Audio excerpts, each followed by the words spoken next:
Right now, as we speak, Bitfarms Ltd is trading at exactly 3.88 Canadian dollars, showing an intraday push of plus 0.13, which translates to a solid gain of 3.47% for the session so far.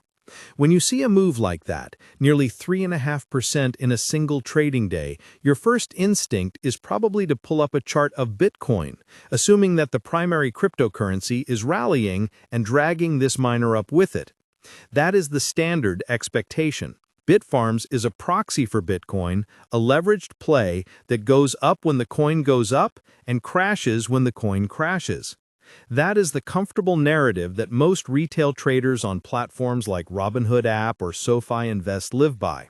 But the reality, the actual situation unfolding inside the boardrooms and server farms of Bitfarms right now, is drastically different and infinitely more complex. This isn't just a Bitcoin story anymore. This is a company undergoing a violent, fundamental metamorphosis that the market is only just beginning to price in. We are watching a legacy miner attempt to mutate into a high-performance computing infrastructure giant in real time, and that 3.88 CAD price tag represents a battleground between the old identity and the new.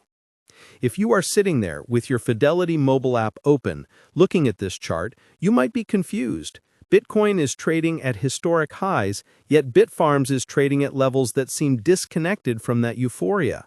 Why? Because the market hates uncertainty, and Bitfarms has effectively handed investors a massive question mark wrapped in a bold strategic pivot. The expectation was that they would simply plug in more ant miners, increase their exahash, and ride the Bitcoin wave.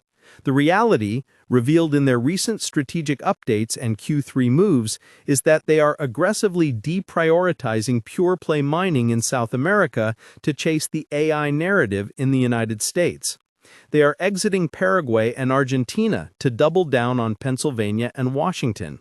This is not just mining, this is a total restructuring of their business model to support Nvidia GB300 GPUs and advanced liquid cooling systems.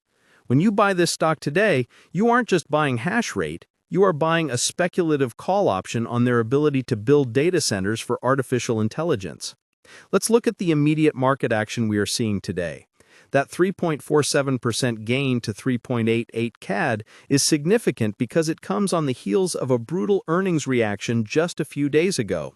The market punished them for missing revenue estimates and posting a wider than expected loss.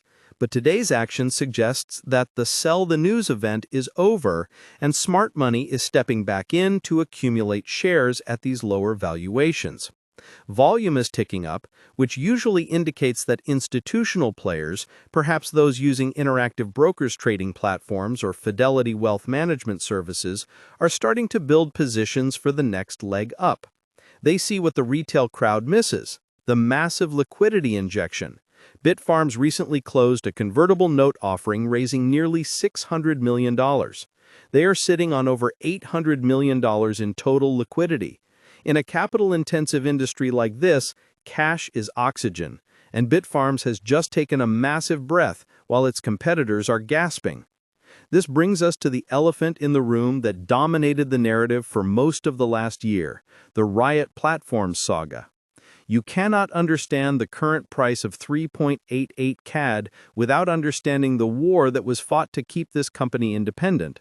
For months, expectations were that Riot Platforms would successfully execute a hostile takeover, swallowing Bitfarms whole. Arbitrage traders piled in, hoping for a quick buyout premium. But reality went the other way. Bitfarms deployed a poison pill, fought back, and eventually reached a settlement agreement that keeps Riot at bay, capping their ownership and forcing a truce. This was a victory for Bitfarms' independence, but it left a lot of short-term traders holding the bag, waiting for a buyout that never came. Now that the dust is settled, the stock is trading on its own merits again, and that is terrifying for some but an opportunity for others. The governance changes, including the departure of co-founders and the arrival of new board members, have cleared the deck. The company you are looking at today is not the same company it was 6 months ago. It is leaner, more aggressive, and singularly focused on this US-based expansion. When we talk about this expansion, we need to get technical because the devil is in the details.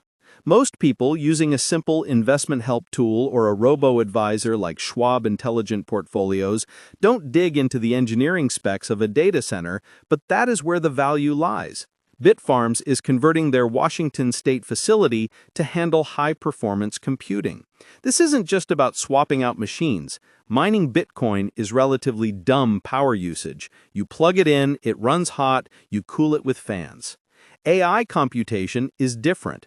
It requires massive bandwidth, incredibly low latency, and sophisticated cooling, because those AI chips run hotter and are far more expensive than Bitcoin ASICs. Bitfarms is targeting 190 kilowatts per rack with liquid cooling technologies. To put that in perspective, a standard legacy data center might run 10 or 20 kilowatts per rack. This is a quantum leap in power density. They are preparing to host the hardware that powers the likes of ChatGPT and other large language models. If they pull this off, they stop being a cyclical commodity miner and start being a stable, high-margin utility provider for the tech sector. That is the thesis that justifies a valuation far higher than 3.88 CAD. But it is also the execution risk that keeps the price suppressed. This pivot explains the confusing financial results we saw recently. They took massive impairment charges, tens of millions of dollars, to write down the value of their assets in Paraguay and Argentina. On paper, that looks like a disaster. It killed their earnings per share, EPS, and terrified the algorithm-based traders. But if you look deeper, you see it's a strategic cleansing. They're cutting off the limbs that don't fit the new body. They are sacrificing the immediate, lower-margin hash rate in South America to free up capital and focus for the high-margin AI infrastructure in North America. It is a classic short-term pain for long-term gain scenario, but the market has a very short attention span. Investors holding Apple stock or Tesla stock are used to these kinds of strategic pivots. Apple moving to services, Tesla moving to robo-taxis, but in the mining sector, it is rare and misunderstood. Let's pause for a second on the crypto side of the equation because we cannot ignore it. Bitcoin is trading at incredibly high levels, yet Bitfarms is lagging. This decoupling is a source of immense frustration for shareholders. You look at your portfolio on your Fidelity brokerage account and see Bitcoin flying, but your miner is stuck in the mud. This is happening because the market is pricing in the halving economics that have squeezed margins. Even with Bitcoin at high prices, the difficulty of mining has skyrocketed. It's harder than ever to earn a coin. Bitfarms has been upgrading its fleet, bringing in T21 miners and S21 Pros to improve efficiency to around 21 joules per terahash.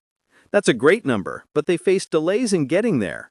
The reality part of our equation is that hardware delays from manufacturers like Bitmain slowed down their hash rate growth, causing them to miss their own targets. The market hates missed targets. So while the price of Bitcoin is a tailwind, the operational hiccups have been a headwind, creating the stalemate at the 3.88 level. I want to know where you stand on this pivot. Comment below how many shares of Bitfarms you currently hold and whether you bought them for the Bitcoin exposure or if you are actually buying into this new AI data center story. It's a crucial distinction because the two theses have very different time horizons. Speaking of time horizons, let's look at the institutional activity. We are seeing a rotation. The fast money hedge funds that just wanted the volatility are moving out, and we are seeing the early stages of infrastructure funds looking at Bitfarms. When a company announces it is securing 100-megawatt sites in Pennsylvania, that starts to look less like a crypto gamble and more like a real estate and power play. The acquisition of the Sharon, Pennsylvania site is key here. They didn't just lease it, they took control. This gives them sovereignty over their power interconnects, which is the single most valuable asset in the AI world right now. You cannot run an AI training cluster on intermittent power. You need firm baseload power. Bitfarms has access to this, and that makes them a takeover target, not for their Bitcoin coins, but for their plugs. The power contracts they hold are likely worth more than the mining machines sitting on the floor. Now compare this to the broader market. If you are looking at investing sites or considering where to allocate capital, you have probably looked at Nvidia stock. Nvidia is the arms dealer of the AI war. Bitfarms is trying to become the bunker where those arms are stored and used. It's a downstream play. The risk, of course, is execution. Building these high-density data centers is hard. It requires... Right now, as we speak, Bitfarms Ltd is trading at exactly 3.88 Canadian dollars, showing an intraday push of plus 0.13, which translates to a solid gain of 3.47% for the session so far. When you see a move like that, nearly 3.5% in a single trading day, your first instinct is probably to pull up a chart of Bitcoin, assuming that the primary cryptocurrency is rallying and dragging this miner up with it. That is the standard expectation. Bitfarms is a proxy for Bitcoin, a leveraged play that goes up when the coin goes up and crashes when the coin crashes. That is the comfortable narrative that most retail traders on platforms like Robinhood app or SoFi Invest live by. But the reality, the actual situation unfolding inside the boardrooms and server farms of Bitfarms right now, is drastically different and infinitely more complex. This isn't just a Bitcoin story anymore. This is a